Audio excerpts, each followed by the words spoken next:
हिमालय के जंगल में कालू कौआ अपनी पत्नी टुनटुनी चिड़िया, बेटी सुनहरी चिड़िया पिंकी चिड़िया के साथ रहता था। वो बहुत ही गरीब परिवार था।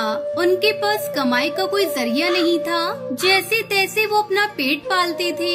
एक दिन वो सभी खाना खाने बैठते हैं तो टुनटुनी चिड़िया सबको खाने में दाल की खिचड़ी देती है। ये देखकर उसका पति कालू उससे कहता है, अरे टुनटुनी, ये क्या दाल खिचड़ी क्यों परोसी है? कोई सब्जी या रोटी क्यों नहीं बनाई? जी घर में ना तो कोई सब्जी बची है और तो और आटा भी थोड़ा ही था, इसलिए सबके लिए दाल खिचड़ी ही बना पाई। तब तक आप लोग हमारे इस वीडियो को लाइक और अगर आपने हमारे चैनल को सब्सक्राइब नहीं किया है तो जल्दी से सब्सक्राइब कर लें और कमेंट सेक्शन में जरूर बताएं कि आपको हमारी ये कहानी कैसी लगी। लेकिन माँ, मुझे तो और खिचड़ी खानी है। मुझे आज बहुत भूख लगी है। ये ले मेरी बच्ची, तुम मेरी खिचड़ी खा ले। ये क्या टुनटुनी, फिर तुम क्या खाओगी? एक काम करो, ये लो, मेरी खिचड़ी में से आधी तुम खा लो। वैसे भी आज मेरा पेट भरा भरा सा लग रहा है। मुझे ज्यादा भूख नहीं है। मैं जानती हूँ जी, आपको धोकर रहकर मेरा पेट भरना चाहते हैं। हाय रे हमारी ये गरीबी, जाने कब दूर होगी।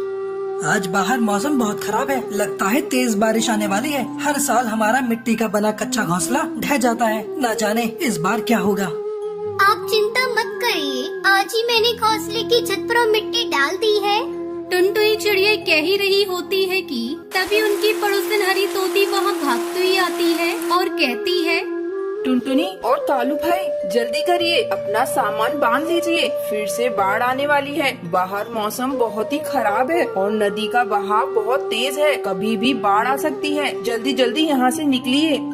ये सुनकर वो सभी हड़बड़ी से सामान बांधते हैं और वहाँ से निकल जाते हैं और कुछ ही देर में उनका मिट्टी का बना घोंसला बाढ़ में बह जाता है। कालू कौआ अपने पूरे परिवार के साथ एक पेड़ के नीचे बैठ जाता है। हे भगवान, ये तू हमें कैसी सजा दे रहा है, जो हर साल आप हमारे बनाए हुए घोंसले को बाढ़ में बहा देते हो। कई दिनों की मेहनत से तैयार किए गए मिट्टी के घोंसले को आपने पल भर में ही गायब कर दिया। पता नहीं हम गरीबों की किस्मत में इस ऊपर वाले ने क्या लिखा है। मेरे बच्चों दुखी मत हो, ऊपर वाले के घर में देर है अंधेर नहीं, तुम सब हौसला रखो। लेकिन माँ, अब हम कहाँ रहेंगे? फिर से हमें नया घोंसला बनाना होगा। टुनटुनी चिड़िया रो रही होती है कि तभी सुनहरी को प्यास लगती है और वो अपनी माँ से कहती है, माँ, मुझे बहुत तेज प्यास लगी है। टुनटुनी चिड़िया नदी से एक पत्ते में पानी भरकर उसे पानी पिलाने लगती है। तभी उसकी आंखों से बहते हुए आंसू नदी में गिर जाते हैं और वहाँ जल परी प्रकट होती है।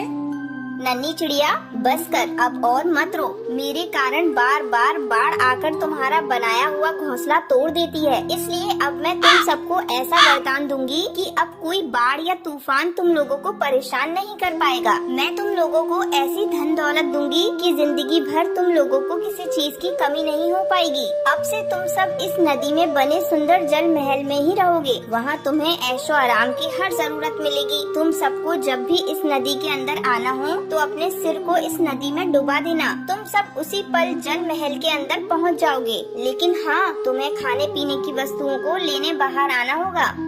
ये कहकर लाल परी गायब हो जाती है।